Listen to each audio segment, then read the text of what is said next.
বাংলাদেশে যখন ছিলাম তখন যখনই মন চেত যে ফুচকা খাবো, চটপটি খাবো, চলে যেতাম একটা দোকানে। গিয়ে অবশ্যই ১ প্লেট ফুচকা নিতাম। আর যদি পরে ভাল লাগতো একটা চটপটিও নিয়ে নিতাম।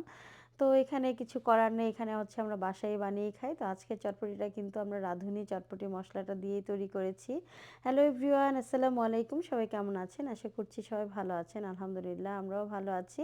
তো সবাইকে ওয়েলকাম করছি আরেকটি নতুন ব্লগ দেখার জন্য। তো আজকে হচ্ছে চলে আসলাম এই যে ওয়ানিয়াকে সারপ্রাইজ দিতে। ওয়ানিয়া মানে ফারহানার মেয়ে ওয়ানিয়া। তো ওয়ানিয়াকে সারপ্রাইজ দেওয়ার জন্য আমরা ওর বাসায় চলে আসছি।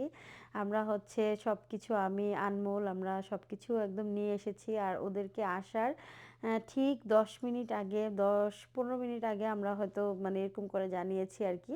তো আমাদের প্ল্যানই ছিল এরকম যে আগে থেকে মানে জানাবো না যে আমরা আসতেছি। তো ওয়ানিয়ার ওইদিন বার্থডে ছিল। এটা হচ্ছে 1 ইয়ার বার্থডে মেবি অক্টোবরে ছিল। তো আমার এটা তো অনেক দিন আগেরই ভিডিও। তো কিছু করার নাই, আমি ভিডিওগুলো তেমনভাবে দিতে পারতেছি না আর কি, একটু ঝামেলার কারণে।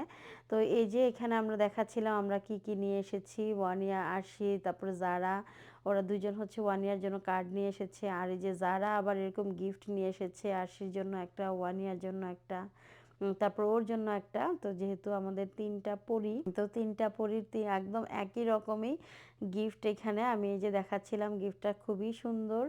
আর আরশির তো অনেক পছন্দ হয়েছে, কারণ হ্যালো কিটি আরশির অনেক পছন্দ। আর এটা একটা মেকআপের ইয়ে ছিল। আর এদিক থেকে একটু আমরা বেলুন টেলুনও নিয়ে এসেছিলাম। আর ভাইয়ারা মানে সবাই মিলে, আরশির বাবা, ওনারা সবাই মিলে ওনাদেরকে লাগাই দিলাম হচ্ছে বেলুন ফুলানিতে। তো ওনারা বেলুন ফুলাচ্ছেন। এদিক থেকে একটু আমরা কেক কাটবো আর কি। আমরা হচ্ছে কেক টেক সব নিয়ে এসেছি। আর এই যে দেখতে পাচ্ছেন যে আমাদের দোকানি আনমুলকে, আনমুলের বিখ্যাত ফুচকা চটপটি খাবো আমরা আজকে। তো এখানে এই ফুচকাগুলো হচ্ছে আমি কিনে নিয়ে এসেছিলাম নৌফিলস থেকে। তো এখানে হচ্ছে ফুচকা চটপটির আইটেম সবই পাওয়া যায়। তারপরে এখানে দোকানেও পাওয়া যাবে, মানে ইন্ডিয়ান অনেক দোকান আছে ফুচকা চটপটি মানে সেল করে। কিন্তু এখানে আমাদের আমাদের দেশের মতো এরকম টেস্ট নাই আর কি। তো যাই হোক, ফুচকা চটপটি তো বাসায়ই করা যায়। তো আমরা এগুলো নিয়ে আসলাম। আর আমি যে এখানে একটু পাস্তা রান্না করে নিয়ে এসেছি। তারপরে এই যে আনমুলের বিখ্যাত এই ফুচকাটা যে এত মজা হয়েছে কি বলবো। তো এখানে হচ্ছে আমরা এই যে খাওয়া দাওয়া করবো এখন। আর একটু মজা টজা করতেছিলাম, আমি ভিডিও বানাচ্ছিলাম অনেকগুলা। এটা আমি রিল হিসেবেও দিয়েছিলাম, দেখেছেন অনেকেই। আর এখানে হচ্ছে ফারহানা খুবই পছন্দ করতেছিল ফুচকাটা। আমাদের অনেক দিনের প্ল্যান ছিল যে আমরা একটা ফুচকা পার্টি দিব। তো তারপরে ভাবলাম যে যেহেতু ফারহানার বাসায় আমরা যাচ্ছি, তো কিছু নিয়ে যাই খাবার দাবার, মানে ওকে আর কিছু করতে দিব না, আমরাই এগুলো নিয়ে যাব, নিয়ে গিয়ে একটু খেয়ে দিয়ে তারপরে আমরা চলে আসবো কতক্ষণ মজা টজা করে।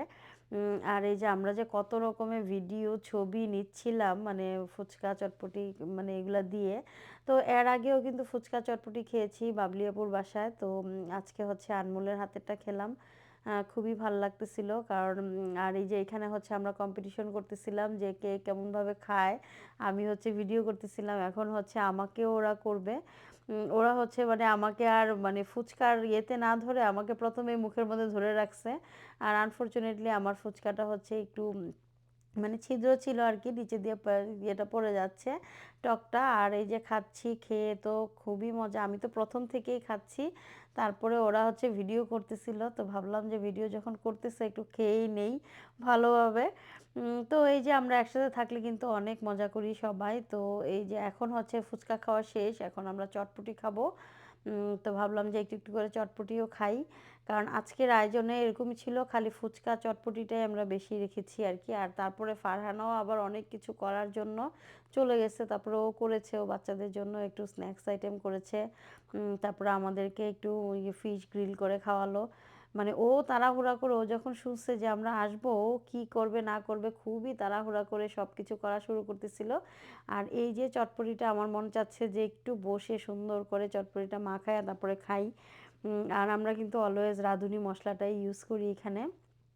তো দেখা যায় দেশের বাইরে থাকলেও এই যখন এই মশলাগুলা দেখি তখন মনে হয় যে দেশের মধ্যেই আছি আর কি।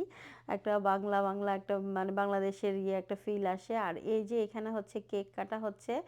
আর কেকটা খুবই টেস্টি ছিল, খুবই সুন্দর ছিল। আমরা একটাই ভুল করেছি, কেকটা এনে আমরা হচ্ছে টেবিলে রেখে দিয়েছিলাম। তো আর আমরা ভুলে গেছিলাম যে কেকটা যে ফ্রিজে রাখিনি।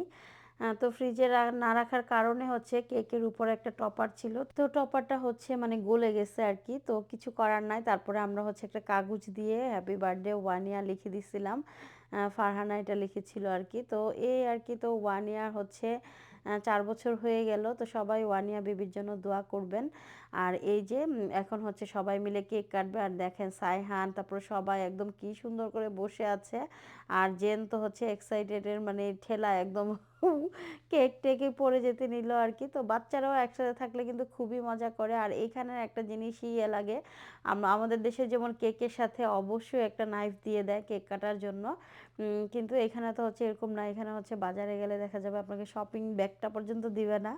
আপনি এটা কিনে নিতে হবে, নাহলে বাসা থেকে নিয়ে যাবেন। তো এই আরকি এখানে গেলে আসলে শপিং করতে গেলে এটা একটা খারাপ লাগে যে শপিং ব্যাগটা পর্যন্ত দেয় না। আর আমাদের দেশে কত সুন্দর, সুন্দর ব্যাগ, তারপরে হচ্ছে মানে শপিং ব্যাগ আরকি অনেক সুন্দর, সুন্দর থাকে। খুবই ভালো লাগে আরকি। তো যাই হোক এখানে একটু এই যে ফারহানা, ওয়ানিয়া তারপরে ভাইয়া উনারা একটু ফটো সেশন করালাম। বললাম যে তোমরাও একটু বসো, একটু ছবি উঠাই দেই। আর এই যে দেখেন কেক খাওয়ার কম্পিটিশন লাগছে। মানে সায়হান হচ্ছে খাবেই তো না, মানে একটু দেখবে, ঘাঁটবে আরকি এরকম একটা। মানে ও চাচ্ছে যে ও হাতেও এটা ঘাঁটুক, একটু ঘাটাঘাটি করবে। এই যে কেক কাটা শেষ হলে আমরা এখন বাসায় চলে যাচ্ছি। কারণ ভালো রাত হয়ে গেছে। কারণ আমরা অনেকক্ষণই ছিলাম।